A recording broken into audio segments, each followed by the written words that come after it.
성경이 묘사하는 하나님의 속성들에 대해서 살펴보고 있습니다. 오늘이 네 번째 시간인데요. 우리 믿음의 가장 본질은 하나님이 누구신지를 아는 거죠. 삼위일체 하나님, 특별히 하나님, 예수님, 성령님, 그분이 누구신지를 아는 것이 우리 신앙의 핵심이고 또 영원한 생명이라고 요한복음에서 얘기했죠. 영생은 우리 하나님을 아는 것이고 또 그의 보내신 자 예수 그리스도를 아는 것이라고 했죠. 하나님을 어떻게 알 수 있습니까? 하나님을 아는 것은 인간이 노력해서 찾아갈 수 있는 것이 아니에요. 이것이 우리가 믿고 있는 믿음입니다. 기독교의 가장 중요한 그런 교리 중에 하나는 인간이 하나님을 찾아갈 수 없다는 거예요. 인간이 노력해서 하나님을 알 수 없다는 거예요. 그럼 어떻게 알 수 있습니까? 하나님이 알려주셔야 알 수 있다는 거예요. 이걸 뭐라 그러냐면 계시라 그러죠. 계시. 그래서 계시에 대한 건 다음에 한번 좀 기회를 잡아 자세히 살펴보려고 하는데, 하여간 이 계시의 가장 중요한 것이 성경입니다. 성경을 그래서 기독교에서는 특별 계시다 그러는데, 뭐 특별 계시 말고 그럼 다른 계시도 있습니까? 일반 계시라고 부르는 게 있습니다. 이게 뭐냐면 이렇게 자연이나 아니면 하나님이 창조하신 어떤 뭐 산이나 우주나 뭐 이런 걸 볼 때 와 정말 하나님이 계시겠구나 이런 걸 느끼기도 하고, 또 아름다운 걸 보면서 와 정말 하나님 아름다우시겠구나 이런 걸 느끼기도 하고, 그러니까 하나님이 창조하신 어떤 자연 만물을 통해서 하나님이 어떤 분이신지를 알게 되는 것을 이제 일반적인 계시다 그래요. 로마서에서 이야기를 하고 있죠. 만물에 하나님을 부인할 수 없는 것이 나타나 있다고. 그래서 이제 일반 계시라고 부르는데, 이것만 가지고서는 하나님의 존재를 어렴풋이는 알 수 있어요. 그래서 모든 종교가 사실은 일반적인 계시 위에서 세워진 거죠. 창조주가 있겠다 뭐 이런 어렴풋한 감은 있잖아. 그러니까 정확히 하나님이 누군지 몰라도 그래 누군가 만물을 창조하신 분이 계신 것 같아 뭐 이런 감을 잡을 수 있고, 누군가는 섬겨야 되는 존재인 것 같아 우리는 뭐 이런 이제 감각이 있고, 뭐 이런 것들이 이제 종교와 다른 기타 일반 계시에 속한 것인데, 이것을 가지고서는 구원에 이를 수는 없어요. 구원에 이르는 계시는 딱 하나를 통해서만 구원에 이를 수 있는데, 하나님의 말씀인 특별 계시를 통한 하나님을 알 때만 구원에 이를 수 있다는 거예요. 이것이 우리가 믿고 있는 계시의 내용입니다. 자, 어쨌거나 그래서 가장 중요한 건 뭐냐면 성경이 하나님에 대해서 뭐라 그러고 있냐는 거예요. 그냥 막연히 천지를 창조하신 분이 있을 거야, 그분은 천지신명이야, 뭐 이런 거 말고, 하느님이야 이런 거 말고, 성경에서 구체적으로 하나님에 대해서 뭐라고 말씀하고 있는가, 이것이 가장 중요한 계시입니다. 그래서 우리가 지난 3주 또 오늘 4주차인데 아마 이거 잘하면 올해 말까지 계속 이거 할 것 같은데, 하여간 성경이 하나님에 대해서 무엇이라고 얘기하고 있는지를 제가 조목조목 살펴보면서 성경이 계시한 하나님, 그 하나님을 아는 지식이 우리 안에 충만해지기를 기대하고 축복합니다. 자, 우리가 지난주에 하나님의 12가지 성품 중에 7번째, 8번째를 했죠. 공의한 분, 그리고 심판, 공의로 심판하시는 하나님에 대해서 살펴봤습니다. 자, 오늘은 9번째 속성을 살펴보려고 하는데, 9번째 속성은 방금 읽으신 출애굽기 34장 6절에서 이야기한 속성입니다. 출애굽기 34장 6절 다시 한번 띄워줄래요?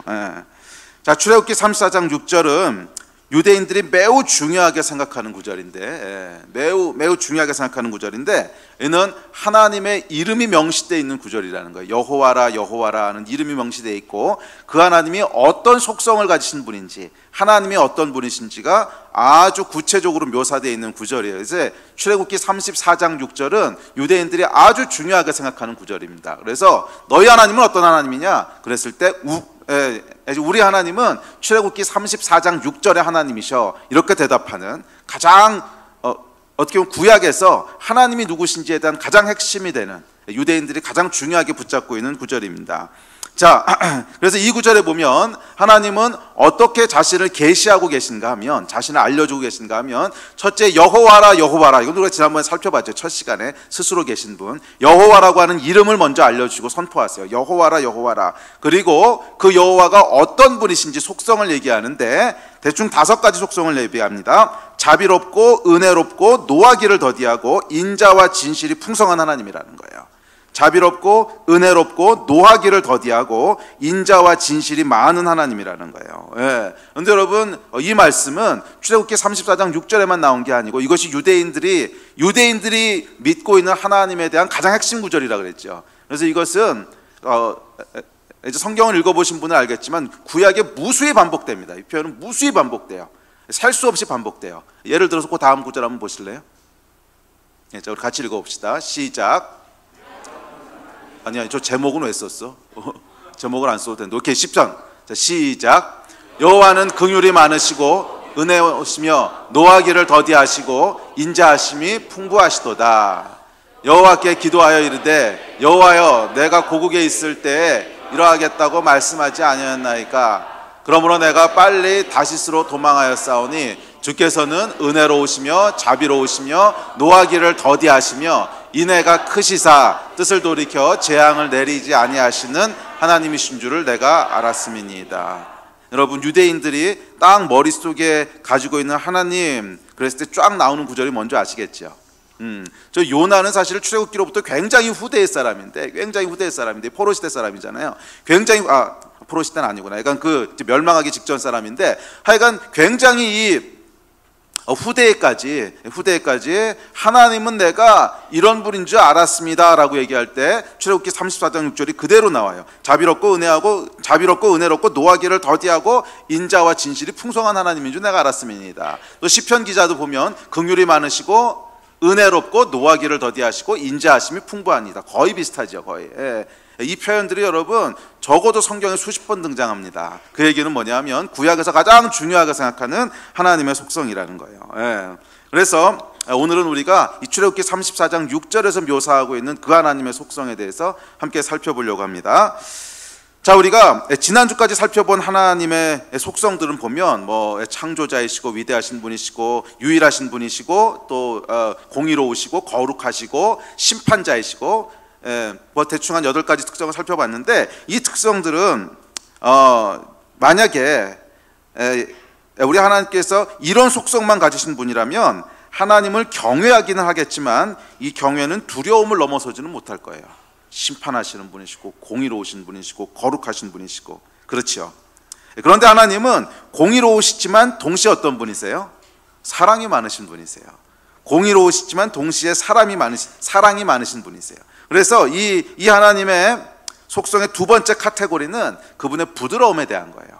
그래서 오늘 살펴본 9번째, 10번째, 11번째, 잘하면 12번째까지는 이 앞에서 살펴본 크고 위대하고 강하고 심판하시는 분과 대비되는 굉장히 부드럽고 자비롭고 인내하시고 참으시고 사랑하시고 하는, 어떻게 보면 이 앞서 살펴본 것이 좀 남성적인 그런 남성 호르몬이 많이 늘 때 나오는 이런 특성이라면 이 두 번째 카테고리는 좀 여성적인 뭐 이런 특징을 갖고 있는 속성들일 거예요.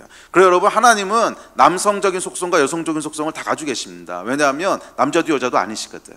남자와 여자를 다 창조하신 분이시거든요.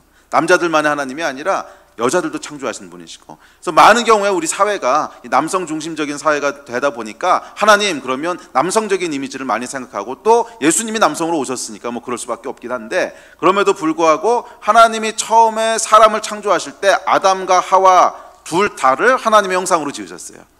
그 이야기는 하나님의 형상 안에는 남자의 특징도 있고 여성의 특징도 있다는 거예요. 둘 다를 하나님의 형상으로 창조하셨으니까. 그래서 오늘과 아마 다음에 한두 번 정도 살펴볼 특징들은 이런 하나님의 남성적인 특징과 조금 대비되는 부드럽고 사랑하시고 자비하시고 은혜로우시고, 그런 하나님의 여성적인, 글쎄 뭐 이 말을 조금 잘못하면 또 이게 신학적으로 논쟁이 돼가지고서 공격받긴 하는데, 하여간 이런 부드러운 좀 여성적인 성향의 이런 특징들을 살펴보려고 합니다. 여하튼 하나님의 9번째 특징은 뭐냐면 오늘 출애굽기 34장 6절에서 살펴본 자비롭고 은혜롭고 노하기를 더디하고 인자와 진실이 많으신 분이라는 거예요. 자, 따라해 보세요. 자비롭고 은혜롭고 노하기를 더디하고 인자와 진실이 풍성한 분. 이것이 오늘 살펴볼 하나님의 속성입니다. 자, 이것을 딱 한마디로 요약하면 사랑이시라는 거죠. 사랑. 사실 여러분, 자비, 은혜, 노하기를 더디하는 거, 인내지요. 인자와 진실. 이게 여러분 잘 생각해 보시면 고린도전서 13장에서 얘기하는 사랑의 특징하고 거의 비슷하게 일맥상통하지요. 그러니까 이 고린도전서 13장에서 묘사하는 사랑은 출애굽기 34장 6절의 구약 버전을 신약 버전으로, 그리고 히브리어를 헬라적인 표현으로 옮겨놓은 거지요. 그러니까 거의 같은 표현이라는 거예요. 거의. 네. 근데 물론 이 사랑 안에는 자비, 은혜, 노하기를 더디하는 것, 인자, 진실, 딱 5가지 요소만 있는 것이 아니고 그것보다 훨씬 더 많은 요소들이 포함되어 있기 때문에 하나님은 사랑이시다라고 하는 속성은 뒤에 따로 떼어서 한 번 더 제가 설교하려고 합니다. 따로 떼어서 설교하려고 하는데, 오늘은 그 중에서 그 사랑 중에서도 출애굽기 34장 6절에서 묘사하는 요 특징들로만 딱 한정지어서 하나님의 속성, 사랑의 속성이지요. 사랑의 속성 중에 몇 가지를 살펴보려고 합니다. 잘 따라오고 계시죠? 자, 그래서 그런데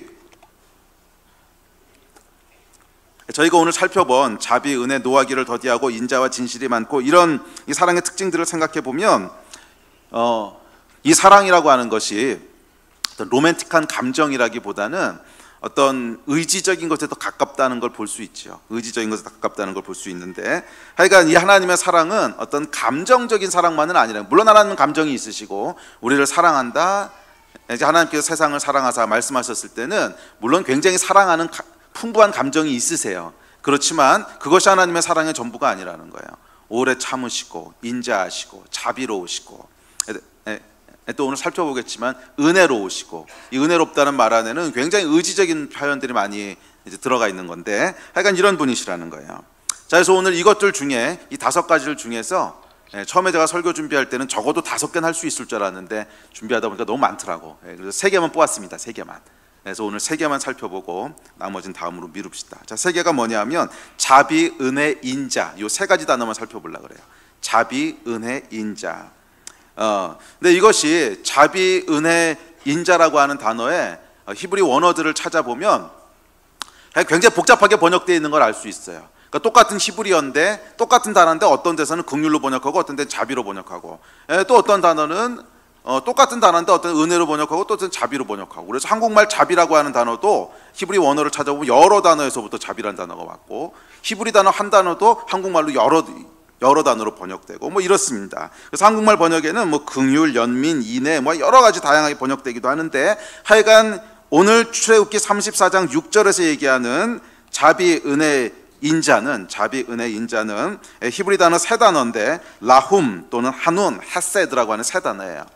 라훔, 한운, 헤세드라고 하는 3단어. 근데 이 3단어가 다양하게 번역이 됩니다.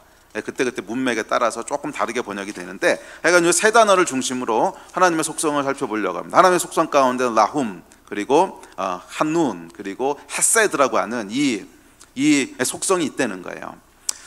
자, 3단어를 살펴볼 텐데, 첫째 인자부터 살펴봅시다. 인자는 예수님께서 인자가 뭐 할 때 그 인자가 아니고요. Son of Man, 인자하시다. 우리 할아버지는 참 인자하셔. 이럴 때 쓰는, 아시겠죠? 그 인자입니다. 이것도 오해하실까봐. 인자하심. 자, 인자하심에 해당하는 히브리어는 헤세드예요. 헤세드. 아마 들어보셨을 거예요. 헤세드라는 단어는 많이. 이 하나님의 사랑의 특징은 인자함인데 히브리어는 헤세드입니다. 이 헤세드는 문맥에 따라서 인자, 은혜, 사랑, 자비, 긍휼, 선함 등으로 다양하게 번역되는데, 이 어원이 어디서부터 왔는지는 그렇게 명확하지 않아요. 하여간 다양하게 쓰이는 단어인데, 하여간 헤세드는 기본적으로 하나님의 사랑을 통칭하는 가장 중요한 속성 중에 하나가 헤세드예요. 은혜, 긍휼, 인자, 사랑, 자비, 긍휼, 선함 이렇게 되는데, 이 헤세드는 구약에서 무려 246번이 사용됐습니다. 굉장히 많이 쓰인 거죠. 그래서 이 사용된 문맥들을 제가 헤세드가 무슨 의미인지, 이게 사실은 그 히브리어, 그러니까 원어를 볼 때, 성경 원어를 볼 때 제일 중요한 게 단어에 그 사람들이 그 문화가 담고 있는 의미를 파악하는 거거든요. 그러니까 예를 들면 이제 한운이라고 하는 단어 나중에 살펴볼 텐데, 한운은 은혜란 뜻인데 그 어원을 보면 허리를 구부리다 이런 뜻이거든. 그러니까 이 사람들이 은혜라고 했을 때 뭐를 연상하는지를 우리가 그 단어의 어원으로부터 알 수 있죠. 근데 헤세드는 그런 어원이 좀 불명확해요. 그래서 제가 할 수 없이 이 헤세드라는 단어를 다 찾아봤다는 거 아니에요. 구약에서 어디서 헤세드를 썼었나. 그래가지고 하여간 이게요, 뭐 성경을 연구하는 기쁨이 있긴 하지만 그럼에도 불구하고 정말 막노동입니다. 이거를 다 찾아가지고서 이 헤세드가 어떤 용례에 어떻게 쓰였나 하는 것을 이렇게 분석을 해보니까, 물론 뭐 다른 사람이 분석해 놓은 것도 참고했죠. 그리고 저도 찾아보고 분석해 보니까 대충 헤세드가 세 가지 문맥으로 쓰이더라고요. 대충 세 가지. 근데 물론 헤세드는 굉장히 다양하게 쓰이기 때문에 아마 그거를 세분하자면 수십 가지 용례로 쓰일 텐데, 그래도 크게 뭉뚱지어 보면 많이 사용되는 것이 한 세 가지 의미 정도 때 헤세드란 단어를 써요. 한 세 가지 용례에 헤세드란 단어를 쓰는데, 그러니까 유대인들이 헤세드란 단어를 어떨 때 쓰는가 하는 거예요. 헤세드란 단어를 성경을 분석해 보면 대충 세 가지 용례로 쓰이는데, 첫째는 뭐냐면 대가를 바라지 않고 주는 것에 대해서 헤세드란 말을 써요. 대가를 바라지 않고 주는 것. 그래서 은혜라는 말로 많이 번역이 되는 거예요. 인자하시다. 그러니까 하나님은 인자하십니다. 주의 인자가 내 생명보다 나으니 이랬을 때 이게 그냥 이 헤세드인데, 거기 단어가 그냥 대가를 바라지 않고 대가를 바라지 않고 상대에게 뭔가 좋은 것을 주는 것. 이게 헤세드의 첫 번째 용례예요. 자, 성경 구절 봅시다. 자, 시작. 여호와여, 내 젊은 시절의 죄와 허물을 기억하지 마시고 주의 인자하심을 따라 주께서 나를 기억하시되 주의 선하심으로 하옵소서. 하나님이여, 주의 인자를 따라 내게 은혜를 베푸시며 주의 많은 긍휼을 따라 내 죄악을 지워주소서. 자, 여기 보면 바울이 이제 회개하고 참회하는 그런 시편들인데, 바울이 죄를 졌지요. 잘못했지요. 그래서 하나님 앞에 저에게 은혜를 주십시오 이렇게 간구하고 나가는데, 사실은 하나님 앞에 나아가서 뭘 달라고 요구할 수 있는 아무런 여건이 안 되는 거야. 아시겠어요? 무슨 말인지? 무슨 성전을 잘 져서 봉헌한 것도 아니고, 그렇다고 하나님 기뻐하시는 무슨 일을 한 것도 아니고, 이게 뭐냐면 죄를 잔뜩 졌거든. 그러니까 하나님 앞에 나아갈 수 뭐 들을 만한 아무것도 없는 거야. 아무것도 없는데 나아가서 하나님 앞에 선함을 요구하는데, 뭐를 따라 요구하냐 하면 주의 인자하심, 헤세드를 따라서 요구하는 거예요.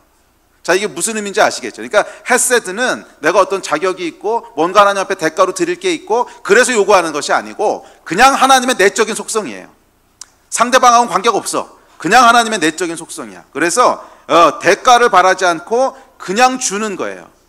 그래서 다윗이 범죄했음에도 불구하고 하나님 앞에 담대하게 나가서 주의 헤세드를 따라, 주의 인자를 따라 나에게 선함을 베풀어 주십시오 이렇게 요구한다는 거죠. 이해가 되세요? 만약에 헤세드가 어떤 조건이나 자격이나 뭐 그럴 만한 가치가 있어서 주는 거라면 이렇게 나가서 요구할 수 있는 근거가 없죠. 그런데 헤세드는 조건이나 자격 또 그럴 만한 가치가 있어서 주는 것이 아니라 그냥 긍휼로, 그냥 은혜로 아무 대가를 바라지 않고 주는 것입니다. 이것이 하나님 사랑의 가장 큰 속성이에요. 아멘. 그래서 하나님은 어떤 대가를 바라지 않고 주시는 분이시라는 거예요. 우리 하나님은 사랑이신데 그 사랑은 헤세드의 사랑입니다. 대가를 바라지 않고 그저 주시는 사랑입니다. 그래서 성경은 특히 이 헤세드를 창조와 연결시켜서 얘기합니다. 여러분 그거 생각 안 해보셨죠? 헤세드와 창조가 어떻게 연결되는지. 자, 10편 구절 다음 볼게요. 자, 시작. 홀로 큰 기이한 일들을 행하시는 이에게 감사하라. 그 인자하심이 영원하미로다. 지혜로 하늘을 지으신 이에게 감사하라. 그 인자하심이 영원하미로다. 땅을 물 위에 펴신 이에게 감사하라. 그 인자하심이 영원하미로다. 큰 빛들을 지으신 이에게 감사하라. 그 인자하심이 영원하미로다. 해로 낫을 주관하게 하신 이에게 감사하라. 그 인자하심이 영원하미로다. 달과 별들로 밤을 주관하게 하신 이에게 감사하라. 그 인자하심이 영원하미로다. 아멘. 하나님께서 하늘을 지으셨는데 그게 헤세드라는 거예요. 하나님께서 땅을 물 위에 펴셨는데 그게 헤세드라는 거예요. 큰 빛들을 지으셨는데 그것이 헤세드라는 것입니다. 해로 낯을 주관하게 하시고 달로 밤을 주관하게 하셨는데 그게 헤세드라는 거예요. 자, 무슨 말입니까? 하나님의 창조가 헤세드라는 거예요. 왜 그러냐 하면 하나님이 무슨 대가를 바라거나 가치가 있거나 이유가 있어서 천지를 창조하신 게 아니라는 거예요. 그래서 헤세드라는 거야. 이해가 되세요? 하나님이 천지를 창조하시고 사람을 창조하시고 저와 여러분을 창조하실 때 뭔가 대가를 바라서 창조하신 게 아니라는 거야. 뭔가 하나님이 갈급함이 있어서 필요가 있어서 창조한 게 아니라는 거야. 이해가 되세요? 그 외에 이제 베레아라고 그 이단 중에 하나 있지요. 귀신론하는 그 베레아 이단 사상의 가장 그 이제 문제가 됐던 게 뭐냐면 하나님이 천지를 창조하실 때 뭔가 사정이 있으셨다는 거야. 뭔가 창조하셔야 되는 사정이 있었다는. 그러면서 뭐 그 전에 있었던 사탄이 타락하고 그 타락한 마귀에 대적할 어떤 걸 만들어야 되는데 그 사정 때문에 천지를 그래서 이단이 된 건데, 하여간 그래서 하나님이 천지를 창조하신 게 아니라는 거야. 하나님이 영원부터 존재하시다 보니까 말상대가 좀 필요해. 심심해 죽겠어. 한 30만 년 혼자 있었더니 말상대가 필요해서 그래, 말할 수 있는 놈을 하나 만들자. 그래서 아담을 만든 게 아니라는 거예요. 하나님은 영원전부터 성부, 성자, 성령님께서 충분한 대화를 하셨어. 성부, 성자, 성령께서 충분한 대화를 하셨다고. 그리고 그분은 아무 필요가 없어요. 만약 필요가 있으시다면 여호와가 아니지. 여호와는 스스로 계신 분, 스스로 충분하신 분이라는 뜻이거든. 그래서 하나님은 뭐 세상이 없어도 있으나 없으나 아무 상관이 없고, 사람이 있으나 없으나 아무 필요도 없고, 아무런 그런 니드도 없고, 그런데 하나님께서 천지를 창조하셨다는 거예요. 왜? 헤세드. 그래서 이게 헤세드라는 거예요. 그런데 하나님께서 하늘의 별과 하늘의 달들을 만드셨다는 거예요. 왜? 헤세드. 그런데 하나님께서 지구를 만드시고 땅을 만드시고 물과 육지를 만드셨다는 거예요. 왜? 헤세드. 그런데 하나님께서 그 위에 하나님의 형상을 쫓아 아담과 하와를 만드시고 저와 여러분을 창조하셨다는 거예요. 왜? 헤세드. 이것이 하나님의 헤세드예요. 그래서 이 구약에 보면 하나님의 인자 헤세드와 창조를 연결시켜요. 그 말은 뭐냐면 우리가 오늘 존재하는 것 자체가 하나님의 헤세드라는 거야. 하나님의 헤세드가 아니면 우리가 왜 오늘 여기 존재하는지 이유를 설명할 수 없다는 거야. 곰곰이 생각해 보세요, 여러분. 하나님이 태초에 천지를 창조하시니라, 그냥 아무 생각 없으면 그런가 보다 하는데, 하나님이 그럼 왜 창조하셨습니까? 물어보면 해답 있으세요 혹시? 하나님 왜 천지를 창조하셨습니까? 이거 해답 없어요. 왜 창조하셨습니까? 몰라. 아니 그 고생을 하시면서 왜 사람을 만드셨습니까? 몰라. 미스테리야. 그래서 이걸 뭐라 그러냐면 헤세드라 그러는 거예요. 그것이 어떤 이유 때문에 하신 게 아니라 하나님 안에 있는 내적인 속성이라는 거예요. 헤세드. 대가를 바라지 않고 선한 것을 주기 원하시는 것. 그게 하나님의 내적인 속성이라는 거야. 이 헤세드로 인해 오늘 우리가 존재하는 것입니다. 아멘. 또 시편 기자 계속 이어서 얘기합니다. 다음 구절들 시작. 그들의 땅을 기업으로 주신 이에게 감사하라. 그 인자하심이 영원함이로다. 곧 그 종 이스라엘에게 기업으로 주신 이에게 감사하라. 그 인자하심이 영원함이로다. 우리를 비천한 가운데에서도 기억해 주신 이에게 감사하라. 그 인자하심이 영원함이로다. 우리를 우리의 대적에게서 건지신 이에게 감사하라. 모든 육체에게 먹을 것을 주신 이에게 감사하라.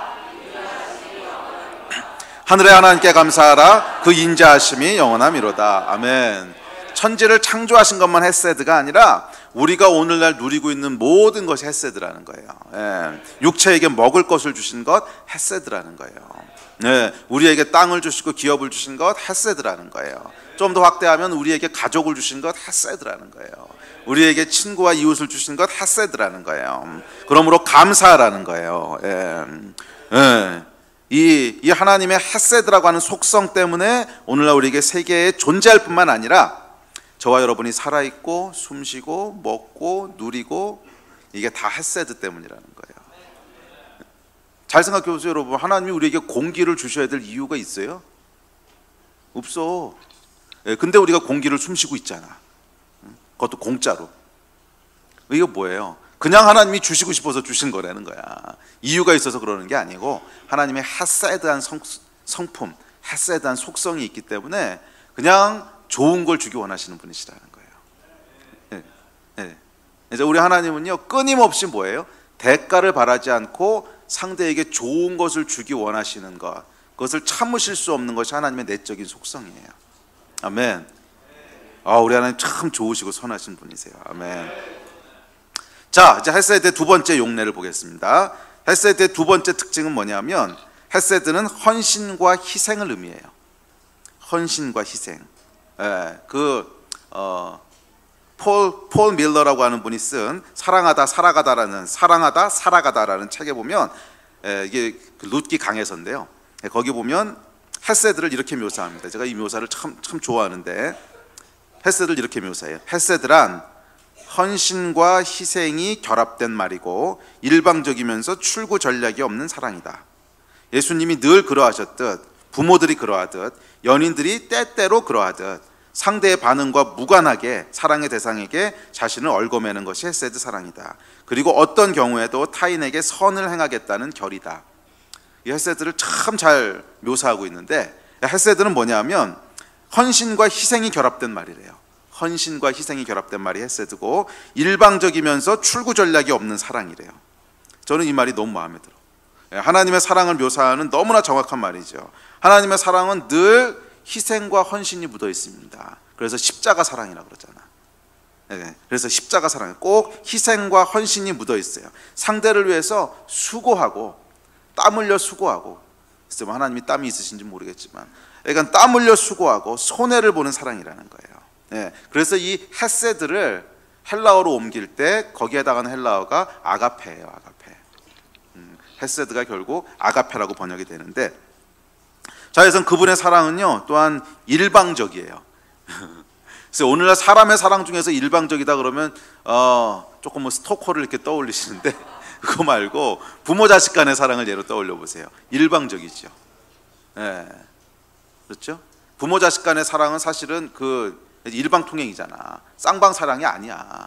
자식들이 아무리 잘한다 그래도 부모 사랑은 그럼 발톱에도 못 미치죠. 안 그래요? 자녀가 뭐라고 그러니까 자녀는 부모를 버려도 부모는 자녀를 못 버려. 그래서 그래야 되는데 요즘은 또 이게 아니어가지고서 참 어쩌다 세상이 이렇게 됐는지. 오늘은 사실은 이게 이 정신병의 시대가 됐잖아요. 정신이 다 망가지고 뇌가 망가져서 그런 건데, 사실은 정상적인 사람이라면요, 부모는 자식은 부모를 떠날 수 있어도 부모는 자식을 못 떠나요. 그렇죠? 그래서 어떤 거예요? 일방적이죠. 일방적. 자식이 어떠하든지 상관없이 그냥 사랑해. 자식이 1등을 해야만 사랑하는 게 아니고 꼴찌를 해도 자식이라서 사랑하고, 잘생기고 키가 크고 그래야만 사랑하는 것이 아니고 못생기고 볼품이 없어도 자식이니까 사랑하고. 이거 뭐예요? 일방적인 사랑이지. 일방적인. 근데 하나님의 헤세드가 그렇다는 거예요. 상대의 반응과는 무관하다는 거예요. 내가 잘하면 나를 사랑하시고 못하면 내치시고 이런 게 아니라는 거야. 나의 반응, 나의 어떠함 전혀 상관없다는 거예요. 여러분, 이게 하나님의 헤세드예요. 하나님의 헤세드는 하나님의 내적인 속성이에요. 그 이야기는 뭐냐면 하나님 안에서 나오는 거지 외부와는 전혀 상관이 없다는 거야. 외부의 조건에는 전혀 영향을 받지 않는 순수하게 하나님 안으로부터만 나오는 속성이라는 거예요. 와. 그래서 그 대상이 가치가 있느냐 없느냐 아무 상관없어. 그 대상이 뭘 잘했느냐 못했느냐 아무 상관없어. 그 대상이 얼마나 소중하냐 아니면 아무 상관없어. 왜? 하나님의 내적인 속성이야. 그냥 외부의 조건에 의해서 움직이는 게 아니야. 그래서 상대의 반응과는 무관해. 그러니까 여러분이 여기서 나는 하나님 너무 싫어요. 하나님 나는 당신을 뭐 이렇게 하면 안 되지만 하여간 그런다고 할지라도 그 반응하고 상관없어.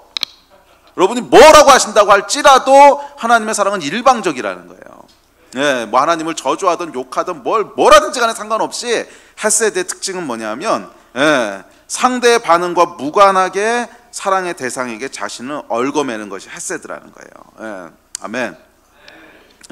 또한 하나님의 헤세드는 출구 전략이 없대요. 이 표현도 참 좋은데, 출구 전략이 없는, 한마디로 말하면 대책 없는 사랑이라는 거예요. 대책 없는, 계산하지 않는 사랑이 헤세드라는 거예요. 제가 일전에 뉴스를 보다가 미국이었던 것 같은데 사고로 전신마비가 된 남자랑 결혼한 여자의 이야기가 나왔더라고요. 근데 전신마비가 이렇게 뭐 대충 휠체어 안고 이런 게 아니고 하여간 아무것도 쓸 수 없어. 여기 목 아래는 전부 다 마비됐고 사고가 크게 나가지고 뇌를 다쳐서 말도 못해요. 듣고 보는 건 하는데 말도 못하고 목 아래는 아무것도 움직일 수 없는. 이 남자와 사랑에 빠져서 결혼한 여자의 얘기가 나오더라고. 글쎄 뭐 그 사랑이 얼마나 갈지는 지켜봐야겠지만, 그러니까 근데 이게 뭐냐 하면 제가 보면서 이 여자는 참 대책 없다 이런 생각이 들었거든요. 참 대책 없다. 저렇게 결혼하면 그 다음에 뭐가 기다리고 있을까 조금 생각해 보면 이게 뻔하잖아요. 그냥 평생 그 남자 그냥 똥오줌 받아내고 수발 들고 그렇다고 해서 사랑해 말 한마디도 못 들을 거고 그냥 평생 그러다가 이걸 계산했으면 저거 결혼하면 안 되지. 그러잖아요. 예. 근데 진짜 대책이 없는 사람인 거야. 예. 진짜 대책. 이걸 뭐라 그러냐면 출구 전략이 없는 사람이라고. 예. 근데 제가 믿기로는 이게 과연 오래 갈지는 잘 모르겠어요. 이 사람은. 해외 토픽 나왔다가 몇 년 지나고 나서 다시 봐야 돼요. 왜냐하면 사람은 다 죄인이거든. 예. 근데 하나님은 다르세요. 하나님의 사랑이 헤세드라 그랬을 때는 이런 사랑이 영원히 지속된다는 거예요. 예. 대책 없는, 계산하지 않는 헤세드라는 거예요. 출구 전략 없다는 거예요. 이런 거 그냥. 우리 하나님 이런 분이시라는 거예요. 또한 헤세드는 어떤 경우에도 타인에게 선을 행하겠다는 결의예요. 이런 의미에서 이 헤세드, 인자하심이라고 하는 것은 감정이라기보다는 의지에 가까운데, 하나님이 왜 그런 의지를 가지시는지는 설명할 수 없어요. 아니 상대가 잘해주는 것도 아니고, 그렇다고 그럴 만한 가치가 있는 것도 아니고, 도무지 그래야 할 이유가 하나도 없어. 그런데 그럼에도 불구하고 어떤 경우에도, 심지어 나를 해코지하고 욕하고 모욕할 때조차도 선을 행하겠다는 의지가 헤세드라는 거예요. 그래서 이 헤세드는 하나님의 미스테리예요. 신비, 설명할 수 없는 영역이라, 이해할 수 없는 하나님의 내적인 속성이라는 거예요. 아멘. 그래서 우리한테 은혜잖아요. 사실 이 하나님의 헤세드가 아니라면 여기 하나님 앞에 나갈 수 있는 사람 누가 있어요? 아무도 없지. 자, 마지막 세 번째 헤세드의 의미는 언약에 기초한 성실함이에요. 자, 우리 다음 구절 시작. 여호와께 감사하라. 그는 선하시며 그 인자하심이 영원함이로다. 내 하나님 여호와는 자비하신 하나님이시라. 그가 너를 버리지 아니하시며 너를 멸하지 아니하시며 내 조상들에게 맹세하신 언약을 잊지 아니하시리라. 자, 이 앞서 찾아본 헤세드 구절들에서도 쉽게 찾아볼 수 있지만 헤세드와 거의 매번 짝을 이뤄서 나오는 단어가 있는데, 그게 뭐냐면 영원함이로다, 아니면 성실하심이 영원함이라, 이게 계속 같이 나와요. 그 얘기는 뭐냐면 헤세드의 특징을 묘사해 주는 거거든. 영원함이로다, 성실함이로다. 헤세드의 세 번째 특징은 하나님의 그런 헤세드가 있는데, 상대와 상관없이 계속 좋은 것을 주시고 희생하고 헌신하고 출구 전략 없는 사랑, 이게 있는데 이게 성실하시다는 거야. faithful, 신실하시다는 거야. 변하지 않는다는 거야. 영원히 그렇게 하신다는 거야. 이게 하나님의 헤세드의 세 번째 특징이에요. 사람은 앞서도 얘기했지만 헤세드를 종종 찾아볼 수 있어요. 사람 사이에서도, 뭐 부모와 자식 간에, 또는 때로는 연인 사이에도 찾아볼 수 있어. 근데 과연 그것이 영원한가? 성실한가? 글쎄, 앞서 얘기했던 이 전신마비가 된 남자와 결혼한 한 젊고 아름다운 여인에 대한 과연 정말 헤세드일지는 좀 지켜봐야 돼. 근데 왜냐하면 제가 살아가면서 별로 못 봤어요, 헤세드를. 그것이 과연 죽을 때까지 계속 지속될 수 있는가? 이거는 굉장히 다른 얘기죠. 글쎄, 뭐 좋아가지고 감정 때문에 몇 년 그럴 수는 있어도 계속 할 수 있는가? 이거는 조금 다른 얘기인데, 하나님의 헤세드가 사람의 헤세드처럼 보이는 것과 가장 다른 점은, 가장 큰 차이점은 성실하시다는 거예요. 영원하시다는 거예요. 잘 따라오고 있으세요? 네, 그래서 하나님은 한번 언약하신 것, 약속하신 것은 깨지 않으신다는 거예요. 맹세하신 언약을 잊지 않으신다는 거야. 그 인자하심이 영원하시다는 거야. 결코 변하지 않으신다는 거야. 하나님의 약속은 절대로 깨지 않으시는 분이시라는 거예요. 사람은 상황에 따라 약속을 깨기도 하고요, 상황에 따라 배신을 때리기도 합니다. 그런데 하나님은 그러실 수 없으시다는 거예요. 성경은 이 헤세드의 기초에 하나님은 이렇게 얘기합니다. 우리 다음 구절 시작.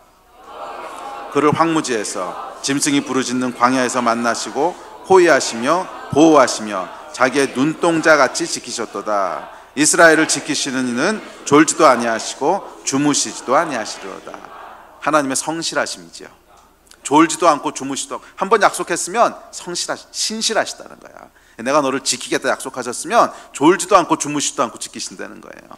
영원히 그렇게 하신다는 거예요. 자, 다음 구절 시작. 그는 공의와 정의를 사랑하시며 세상에는 여호와의 인자하심이 충만하도다. 와, 이 하나님의 헤세드가 이 세상에 충만하다는 거예요. 할렐루야. 주변을 돌아보십시오. 주변 한번 돌아보세요. 실제로 사람들 좀 보세요. 하나님의 충만한 헤세드가 보이십니까? 안 보이세요? 찬송가 가사에도 있잖아. 받은 복을 세어보아라. 이게 이제 헤세드란 얘기거든. 받은 복을 세어보아라. 이유 없이 주신 축복들 보이세요?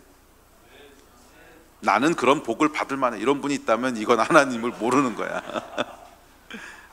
이유 없이 주신 축복들 보이세요? 먹을 것과 입을 것 보이세요? 이거 하나님이 헤세드잖아. 사랑하는 가족과 이웃들 헤세드잖아. 구원하신 은혜와 축복, 나를 지키시는 그분의 성실하심, 이 땅에 가득한 하나님의 헤세드가 보이십니까? 이게 시편 기자의 고백이었어요. 하나님이 누구신지를 딱 알고 나서 보니까 와, 이 땅은 헤세드로 가득 차 있구나. 그래서 아까 시편 134편 이 땅을 창조하신 것 자체가 별을 봐도 달을 봐도 해를 봐도 물을 봐도 내 주위에 있는 모든 걸 돌아보고 이게 다 하나님의 헤세드구나. 그래서 여호와의 인자하심이 충만하도다 이렇게 노래하는 거예요. 여호와의 인자하심이 충만하도다. 할렐루야. 그래서 이 헤세드가 사실은 찬양과 경배의 이유입니다. 자, 우리가 예배하고 경배하는 이유는 헤세드 때문에 그렇다는 거예요. 만약에 여러분 헤세드가 아니고 하나님의 어떤 조건 때문에 이런 걸 주신 거라면, 아니면 우리가 이미 값을 지불했어, 그러면 찬양은 무슨 찬양, 내가 값 주고 산 건데. 예배는 무슨 예배, 내가 노력해서 얻은 건데. 그런데 그게 아니라는 거야. 우리 삶의 주변을 보니까 헤세드라는 거야. 이게 헤세드, 그냥 값없이 주신 거라는 거야. 그래서 뭔가 갚으려고 해도 하나님이 안 받으셔. 왜? 헤세드니까. 뭔가 갚으면 헤세드가 아니지. 하나님의 속성은 대가 없이 주시는 게 하나님이신데. 그래서 거기에 반응할 수 있는 유일한 반응은 뭐냐면 예배밖에 없다는 거예요. 와, 하나님 위대하십니다. 하나님 선하십니다. 경배하고 예배하는 것 외에는 헤세드에게 반응할 수 있는 방법이 없어요. 만약에 헤세드가 어떤 조건을 바라는 그런 사랑이라면 우리가 다르게 반응할 수도 있어. 하나님 감사합니다. 저를 구원해 주셨으니까 제가 1,000,000원 드릴게요. 뭐 얘가 뭔가로 갚을 수가 있어. 근데 헤세드는 그게 아니야. 갚을 수 있는 방법이 없어. 왜? 하나님의 속성인데 대가를 바라지 않고 주시는 그 선함이기 때문에 헤세드를 갚을 수 있는 방법은 없어요. 그래서 거기에 대한 유일한 방법이 뭐냐면, 리액션할 수 있는 유일한 방법은 예배밖에 없는 거야. 그래서 여러분 시편을 보면 주의 인자하심에 대해서 계속 주의 인자하심으로 인해 내가 내 손을 들리다, 주의 인자하심을 찬양할 자다, 주의 인자하심을 인하여 뭐 할 자다, 계속 주의 인자하심을 위해서 예배하고 찬양하고 선포하고 내 손을 들고. 이게 왜 나오냐 하면 그게 예배의 이유고, 이 인자하심에 대한 유일한 반응은 예배밖에 없기 때문에 그런 거예요. 이것이 여러분 우리 예배의 이유인 줄로 믿습니다. 시편 그 다음 구절 시작. 무릇 주의 인자는 커서 하늘에 미치고 주의 진리는 궁창에 이르나이다. 아멘. 이것이 여러분 헤세드를 경험한 사람의 반응이에요. 그래서 여러분 예배는 하나님을 아는 지식에 대한 반응이에요. 하나님을 아는 지식에 대한 반응이에요. 아멘. 헤세드에 반응하신 여러분 되시기를 축복합니다. 첫 번째 거 너무 길었네. 두 번째, 세 번째는 짧으니까. 자, 두 번째 단어 가봅시다. 인자, 그 다음에 은혜예요. 은혜. 자, 두 번째 단어는 하나님은 은혜로우신 분이라는 거예요. 은혜. 그래서 앞서 읽으셨던 출애굽기 34장 6절에 여호와는 자비로우시고 은혜로우시며 했을 때 그 은혜롭다는 것은 히브리어로 보면 한운이란 단어인데, 한운은 뭐냐면 은혜로운, 자비로운, 온화한, 친절한, 이런 의미예요. 자, 우리 성경 구절 봅시다. 자, 같이 읽읍시다. 시작. 내가 만일 이웃의 옷을 전당 잡거든 해가 지기 전에 그에게 돌려보내라. 그것이 유일한 옷이라. 그것이 그의 알몸을 가릴 옷인즉 그가 무엇을 입고 자겠느냐. 그가 내게 부르짖으면 내가 들으리니 나는 자비로운 자임이니라. 주의 크신 긍휼로 그들을 아주 멸하지 아니하시며 버리지도 아니하셨사오니 주는 은혜로우시고 불쌍히 여기는 하나님이시니이다. 아멘. 자, 여기도 보면 이제 우리말로는 뭐 긍휼, 자비 여러 가지로 번역되어 있는데 히브리 원어에 보면 한운이란 단어예요. 한운. 근데 한운은 형용사고, 이 한운은 어디서부터 왔냐면 동사가 하나인데, 하나는 이제 그러니까 은혜로운, 은혜로운이라는 형용사는 한운, 그래서 엘 한운, 그럼 은혜로운 하나님 이런 뜻인데, 하나는 그거의 동사형이에요. 그래서 은혜를 베풀다, 뭐를 주다, 뭐 이런 뜻인데, 이 하나니라고 하는 어원은 무슨 뜻이냐면 구부리다 이런 뜻이에요. 구부리다, 이렇게 구부리는 거, 이렇게 허리를 구부리다, 아랫사람에게 호의로 몸을 굽히다, 불쌍히 여기다 이런 뜻이에요. 자, 여러분, 하나님은요 우주를 창조하신 분이세요. 우주를 창조한 분이에요. 감이 잘 안 오시나 본데 하여간 우주를 창조하셨어. 그런데 우리를 보시기 위해서 몸을 구부리신다는 거예요. 우리의 아픔과 우리의 문제와 우리의 고통을 듣기 위해서 이렇게 몸을 기울이신다는 거예요. 그림이 그려지세요? 우주를 품고 계신 분이 겸손하게 몸을 굽혀서 우리의 얘기를 들으시고 우리를 존중하시고, 와, 이게 여러분 하나하나 한운의 뜻이에요.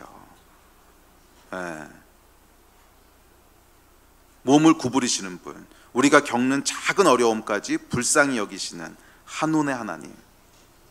우리 하나님은 우리 지난주까지 살펴본 하나님만 보면 그저 크고 위대하고 강하고 뭐 그런 분인데, 이 모든 권위와 능력에도 불구하고 허리를 구부리셔서 우리를 불쌍히 여기시는 분, 우리의 작은 신음소리에도 온화하고 친절하게 반응하시는 분, 이분이 은혜로우신 하나님이시라는 거예요. 잘 생각해 보세요, 여러분. 저는 저 말씀 보면서 너무 웃기고도 은혜가 됐는데, 뭐냐면 무슨 하나님이 옷 한 벌 전당 잡힌 것까지 신경을 쓰셔. 여러분, 이게요, 잘 생각해 보세요. 옷 한 벌 전당 잡힌 것까지 신경 쓰신, 이게 아무 생각 없이 읽으니까 그렇지 뭐, 이건 그냥 구약에 나오는 율법이지 뭐, 이렇게 읽으면 아무 생각이 없는데, 조금 깊게 생각해 보면 이게 황당하다 못해 허탈한 얘기입니다. 황당하다 못해 허탈한 얘기예요. 여러분, 하나님이 얼마나 크고 위대한 분이신 줄 아세요? 얼마나 크고. 자, 여러분, 제가 하나 물어볼게요. 자, 만약에 저희가 콜톨 오늘 광고도 했는데, 콜톨 집회를 가보면요, 그 마지막 날 이 바닥에다가 큰 세계 지도를 깔아놔요. 큰 세계 지도를 깔아놓고 이제 그 위에 사람들이 다 올라가 가지고서 자기가 이렇게 품고 기도하는 나라들 위에 올라가서 딱 발을 밟고 서가지고 기도해요. 이게 어떤 상징적인 의미지. 근데 큰 지도가 있는데, 오케이, 자, 우리가 속해 있는 지구가, 태양이 속해 있는 은하계가 있다고 합시다. 은하계가 있어요. 그 은하계 지도를 우리 여기 본당만하게 크게 만들어서 깔아놨다고 합시다. 그러면 아무 정보 없이 여러분들이 이 지도에서, 이 은하계 지도에서 태양이 어디 있는지 찾을 수 있을 것 같으세요? 지도를 이렇게 조그맣게 만든 게 아니고 크게 만들었어. 크게. 오케이, 충분히 크게 만들었어. 자, 그러면 그 위에서 아무 정보 없이 우리가 속해 있는 태양계, 그 태양이 어디 있는지 찾을 수 있을 것 같으세요? 단언컨대 절대 못 찾아요. 여기 별이 몇 개가 있냐면 우리 은하계 안에 10의 11승계가 있어. 이거는 찾을 수 있는 개수가 아니야. 10의 11승은 이거는 도저히 찾을 수 있는 개수가 아니에요. 감이 없으신가 본데, 하여간 10의 11승은요 이렇게 우리가 핸들할 수 있는 개수가 아니야. 이거는, 그러니까 이거는 도저히 찾을 수 없어요. 어디 태양이 있는지. 근데 태양도 못 찾는데 태양계 안에 조그맣게 붙어있는 지구는 찾을 수 있을 것 같으세요? 근데 더 놀라운 건 뭐냐면, 오케이, 그럼 이제 조금 더 줌아웃을 했어. 그래서 우주 전체의 지도를 이렇게 조금 더 크게 쓰자. 서천동만하게 만들었어. 우리 서천동만하게 어마어마하게 큰 우주 지도를 만들었어. 그러면 그 안에서, 오케이, 태양 말고 아까 얘기했던 우리 은하계, 어마어마한 크기, 이거 10의 11승계의 태양을 포함하는 어마어마한 은하계, 얘가 어디 있는지 찾을 수 있을 것 같으세요? 단언컨대 못 찾아요. 우주 안에 이런 은하계가 또 10의 11승계가 있어. 이것도 우리가 다룰 수 있는 숫자가 아니야. 어디 가서 붙어 있는지 찾을 수가 없어요. 그러니까 여러분, 설령 우리가 이 서천동만한 지도를 만든다고 할지라도 그 안에서 우리가 속한 은하계가 어디 있는지도 못 찾아요. 그리고 그 안에 태양이 어디 있는가, 그 태양계 안에 지구가 어디 있는가, 이건 여러분 찾는 것 자체가 넌센스야. 넌센스. 자, 하나님은 이런 우주를 만드신 분이세요. 이제 감이 조금 오세요? 이런 우주를 만드신 분인데 이분이 지금 옷 한 벌 전당포에 잡힌 걸 신경 쓰고 계시단 말이야. 아직도 웃음이 안 나오세요? 무슨 얘기지? 이분이 이런 사이즈의 분이 형남전도사가 돈이 없어가지고 옷 한 벌 어디다 전당 잡혔어. 근데 그걸 지금 신경 쓰고 있는 거야. 예를 들어서 희주 전도사한테 옷을 빌려줬는데 희주야 너 이거 오늘 안에 돌려줘야 돼. 안 그러면 쟤 내일 입고 갈 양복이 없어. 뭐 이러고 계시다는 거예요. 여러분 이게 전혀 상식적이지 않은 얘기라는 거지. 이게 뭐냐 하면 한운의 개념이에요. 한운. 허리를 구부리시다. 아멘. 그게 은혜라는 거예요. 은혜. 우리 하나님은 크고 위대하죠. 우리가 상상할 수 없는 그런 존귀와 위엄과 영광 가운데 계신 분이시지만 동시에 그 안에서 나는 하나님이야 이러고 목에 힘주고 뻣뻣하게 있는 분이 아니고 그의 허리를 구부리셔서 우리의 작은 신음에도 관심을 가지시고 제가 도대체 오늘 밤에 입고 잘 옷이 없을 것 같은데 어떡하지? 이 걱정을 하시고 이런 분이 우리 하나님이시라는 거예요. 그래서 여러분 출애굽기 22장 26절에 만일 이웃이 옷을 전당 잡히거든 해가 지기 전에 돌려줘라. 여러분 은혜도 이런 은혜가 없어요. 그 옷 한 벌까지도 신경 쓰시는 이 하나님, 이것이 은혜의 하나님입니다. 아멘. 자, 마지막 세 번째 단어 자비는 라훔이라 그랬죠. 라훔. 이 하나님의 사랑의 세 번째 특징은 자비인데 자비는 라훔은 자비한 이런 뜻이고 자비의 명사는 라하밈입니다. 라하밈. 그래서 엘라훔 그러면 자비하신 하나님, 엘라훔 베하눈 그러면 자비하고 은혜로운 하나님 이런 뜻이에요. 자, 그런데 이 단어의 특이한 점은 라훔이든 라하밈이든 사람에게 사용된 적은 한 번도 없어요. 이 자비라고 하는 단어는 그러니까 한국말 자비는 뭐 아무한테나 쓰는데 히브리어 라훔 또는 라하밈은 하나님 외에 사용된 적이 한 번도 없어요. 그러니까 하나님에게만 한정된 단어예요. 하나님만이 갖고 있는 특징이라는 거지. 자, 그런데 이 라하밈이라고 하는 단어의 어원을 살펴보면 레헴이라고 하는 단어가 있는데 이게 같은 어원에서 나왔어요. 라훔, 라하밈, 레헴 이게 다 같은 어원에서 나온 단어인데 어근에서 파생됐는데 레헴은 무슨 뜻이냐면 어머니의 태, 자궁 이런 뜻이에요. 어머니의 태, 자궁 이게 레헴이에요. 이게 어근이 같아요. 그래서 유대인들은 어머니의 모태로부터 또는 어머니의 자궁으로부터 레헴에서부터라는 단어를 들을 때 같이 연상시키는 단어가 뭐예요? 라훔, 라하밈 이게 같이 그냥 자동적으로 떠오른다는 거예요. 같은 말이니까 자연스럽게 연상합니다. 그래서 이 라하밈이라고 하는 자비라고 하는 단어는 어머니가 자신의 태 레헴을 통해 아이를 낳을 때 큰 고통이 따르지만 이 태어난 아이를 품고 있는 엄마의 얼굴 보신 적 있으세요?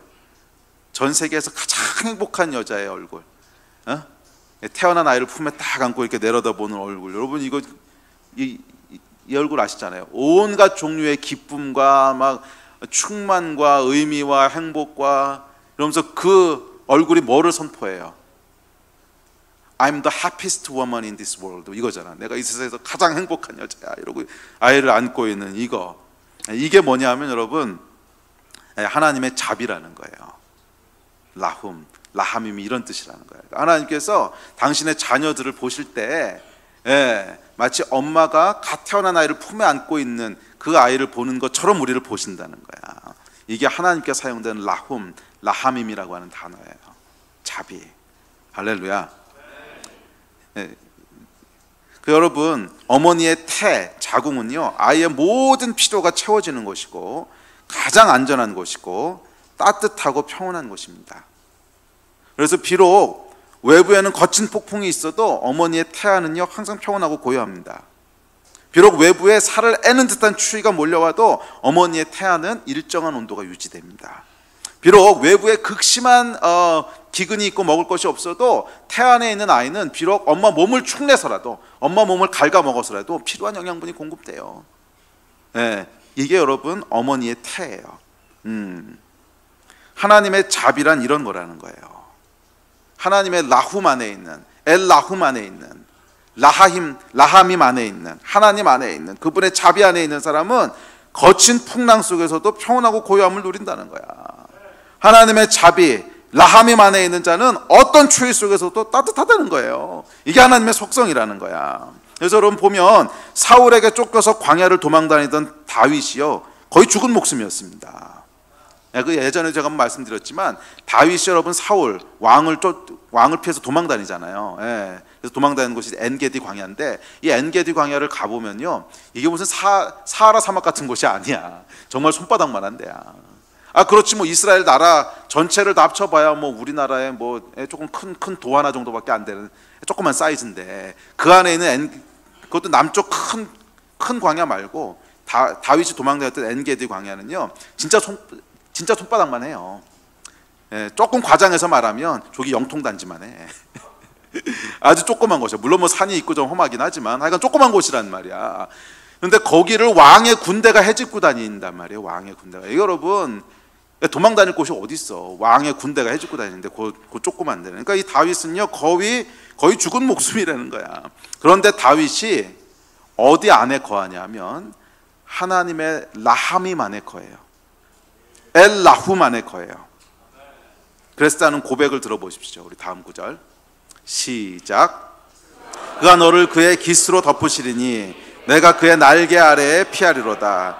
그의 진실함은 방패와 손방패가 되시나니 너는 밤에 찾아오는 공포와 낮에 날아드는 화살과 어두울 때 퍼지는 전염병과 밝을 때 닥쳐오는 재앙을 두려워하지 아니하리로다.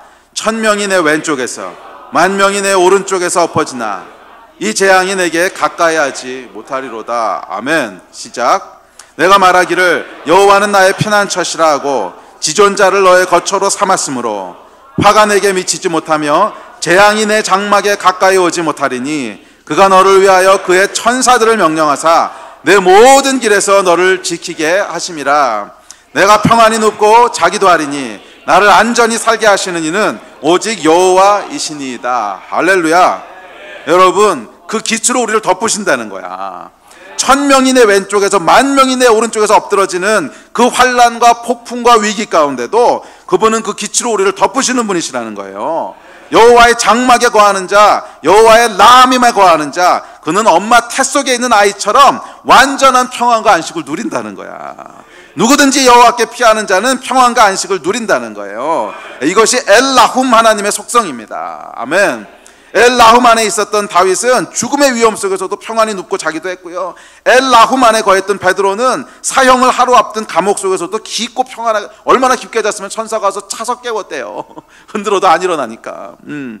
여러분 다음 날이 이제 사형 집행되는 날인데 그걸 알고 감옥 안에 있는데 여러분 이렇게 잔다는 게 말이 돼요? 이게 뭐냐면 엘라훔 안에 있는, 여호와의 장막 안에 있는, 여호와의 자비 안에 거하는, 그 깃 안에 거하는, 그 날개 아래 거하는 게 다 같은 말인데 이 사람들의 특징이라는 거야. 거기는 마치 엄마 태 속에 있는 아이처럼 밖에서 뭔 일이 벌어져도, 밖에서 아무리 춥고 폭풍이고 뭔 일이 벌어져도 엄마 태 속은 고요하고 평안하고 안식이 있고, 이게 엘라훔이라는 거야. 엘라훔. 또 폭풍이 몰아치는 뱃속에서도 예수께서는 엘라훔 안에 있었기 때문에 폭풍이 몰아치는 뱃속에서도 깊은 평안과 안식을 취하셨고요. 엘라훔 안에 있었던 바울은 연속된 고난 속에서도 기쁨을 놓치지 않았어요. 여러분은 어디 거하십니까? 여러분 어디 거하세요? 엘라훔, 자비의 하나님, 그 안에 거하십니까? 그 안에 거할 때 우리에게도 그 어떤 폭풍, 그 어떤 위기, 그 어떤 재앙 속에서도 마치 엄마 태 속에 있는 아이처럼 평안과 안식을 누리게 된다는 거예요. 할렐루야. 이게 엘라훔의 뜻이에요. 우리 하나님은 자비하시고 그랬을 때 이 의미라는 거야. 와, 할렐루야. 이런 의미 아셨어요? 모르셨어요? 그래, 우리가 하나님을 아는 만큼 누리는 거야. 또한 우리 하나님 우리를 보호하실 뿐만 아니라 우리의 모든 필요를 아십니다. 엄마의 태 속은요 아이에게 필요한 모든 것이 채워지는 공간입니다. 가장 알맞는 온도와 많지도 적지도 않은 영양분, 너무 딱딱하지도 너무 무르지도 않은 잠자리까지 모든 것이 완벽하게 공급되는 것이 엄마의 태예요. 레헤미야. 우리 하나님의 라훔이 이렇다는 거예요. 자, 우리 예배팀 나오십시오. 자, 갓난아이의 엄마가 아이의 필요를 모를까요? 알지요. 모를 리가 없어요. 엄마는 그의 모든 신경이 아이의 필요에 맞춰져 있습니다. 그래서 다른 일을 하면서도요, 아이를 향한 안테나는 늘 켜져 있어요. 그렇죠, 우리 엄마들. 아빠는 조금 다른 것 같아요. 아빠는. 그래서 아빠는 우리 앞에 8가지 특징 살펴봤잖아요. 뭐 크고 위대하고 그래, 뭐 힘세고, 오케이. 근데 엄마는 아주 섬세하고 아이의 필요에 항상 귀가 이렇게 열려 있고, 그래서 여러분 설거지하면서도 애 재워놓고 설거지하다가도 귀는 항상 그 애한테 가 있잖아요. 항상 가서 애가 응애하는 소리만 들리면 탁 놓고 가잖아. 이게 이제 엄마지요. 우리 하나님이 그런 분이시라는 거야. 시편 기자가 다시 얘기합니다. 우리 같이 읽어볼까요? 시작. 여호와께서 너로 실족치 않게 하시며 너를 지키시는 자가 졸지 아니하시리로다. 이스라엘을 지키시는 자는 졸지도 아니하고 주무시지도 아니하시리로다. 여호와는 너를 지키시는 자라. 여호와께서 내 우편에서 내 그늘이 되시나니 너를 상치 아니하며 밤의 달도 너를 해치 아니하리로다. 여호와께서 너를 지켜 모든 환난을 면케 하시며 또 내 영혼을 지키시리로다. 여호와께서 그의 출입을 지금부터 영원까지 지키시리로다. 여러분, 이것이 엘라움 하나님 안에 있는 자의 고백입니다. 엘라움 안에 있으십니까? 그렇다면 여러분 안심하십시오. 그분은 여러분을 지키시는 분이세요. 모든 필요를 채우시는 분이세요. 이게 9번째 특징입니다. 이제 말씀을 마무리합시다. 우리 하나님은요, 인자하시고 은혜로우시고 자비하신 분이십니다. 할렐루야. 그분은요, 크고 위대한 분이시지만 그저 그 크기에 취해 계신 분이 아니라 스스로 허리를 굽혀 우리를 돌보시는 분이시고, 일방적이고 조건 없는 햇사드로 우리를 위해서 희생하는 분이시고, 엘라훔의 자비로 우리를 품으시는 분이세요. 그래서 그분 안에 있는 자는 복이 있습니다. 다음 구절 볼까요? 시작. 내가 영원히 주의 장막에 머물며 내가 주의 날개 아래로 피하리이다. 셀라. 하나님이 왜 이렇게 하십니까? 왜 영원히 그의 장막에 우리를 품으시고 왜 그 날개로 품으십니까? 몰라. 이유가 없어. 이게 미스테리고 신비예요. 이유가 없어. 그게 그냥 하나님의 속성이야. 그게 그냥 하나님의 속성이야. 여러분, 이 하나님의 속성에 대한 걸 우리가 묵상하고 이 하나님의 속성에 대한 걸 알아갈 때 계속 우리에게 드는 질문은, 그래서 뭐 여러분은 모르겠지만 전하여간 이 말씀을 연구하면서 계속 던지게 되는 질문은, 이걸 하나님 왜 이렇게 하셨을까? 왜 이렇게 하셨을까? 근데 항상 돌아오는 대답은 똑같아요. 몰라. 이유가 없어. 그냥 우리에게 그럴 만한 가치가 있어서 그런 것도 아니고, 이 세상이 하나님 보시기에 충분히 의미가 그래서 그런 것도 아니고, 이유가 없어요.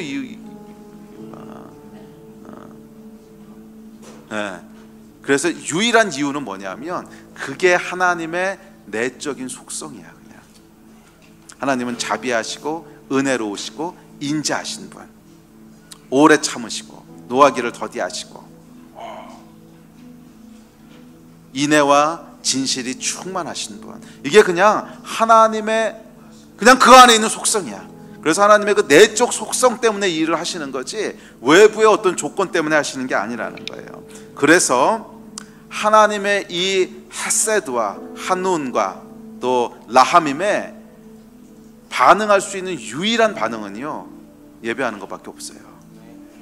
만약 그렇지 않고 하나님이 핫세드로 나를 구원하셨구나, 감사합니다 주님, 제가 얼마를 드리면 될까요? 뭐 이런다든지. 그 이야기는 마치 뭐하고 똑같냐면, 이 엄마가 정말 이 산고의 고통을 치르면서 아이를 낳고 정말 희생해가면서 애를 쭉 키웠더니 이 녀석이 한 15살쯤 돼가지고 한단 말이, 감사합니다 어머니, 저를 키우셨는데 얼마 드리면 될까요? 이건 여러분 모욕이지요. 모독이지요. 마찬가지로 하나님의 은혜와 자비와 인자하심에 대해서 뭔가를 갚으려고 한다면 그건 뭐가 되는 거예요? 그거는 모독이 되는 거예요. 왜? 하나님의 속성이랑 안 맞아. 야, 이 녀석아, 내가 뭐 받으려고 그거 한 줄 아냐? 저희 애들이 만약 그런다면 제가 그러지 않겠어요? 야, 이 녀석아, 내가 뭐 받으려고 너한테 그거 한 줄 아냐? 그냥 네가 내 아들이니까 사랑스러워서 한 거지. 아들이면 왜 사랑스러워서 그런 걸 하세요? 그럼 그 다음은 몰라. 그것은 그냥 하나님께로부터 물려받은 우리 속성이에요. 이해되세요? 예, 하나님의 속성이기 때문에 그래요. 그래서 거기에 대한 유일한 올바른 반응, 하나님의 자비와 은혜와 인자에 대한 유일한 올바른 반응은요, 예배밖에 없는 거예요. 그래서 이 하나님의 자비와 은혜와 인자를 경험한 시편 기자는 이렇게 예배합니다. 우리 자리에서 좀 일어나실까요? 네, 우리 마지막 시편 읽고 같이 예배하기 원하는데, 자, 시편 63편 1절부터 4절까지 1절부터 4절까지 우리 같이 큰 목소리로, 한 목소리로 시편 기자가 했던 고백을 나의 고백으로 들으시고, 그리고 우리 예배합시다. 시작. 하나님이여, 주는 나의 하나님이시라. 내가 간절히 주를 찾되 물이 없어 마르고 황폐한 땅에서 내 영혼이 주를 갈망하며 내 육체가 주를 앙모하나이다. 내가 주의 권능과 영광을 보기 위하여 이와 같이 성소에서 주를 바라보았나이다. 주의 인자하심이 생명보다 나으므로 내 입술이 주를 찬양할 것이라. 이러므로 나의 평생에 주를 송축하며 주의 이름으로 말미암아 나의 손을 들리이다. 아멘.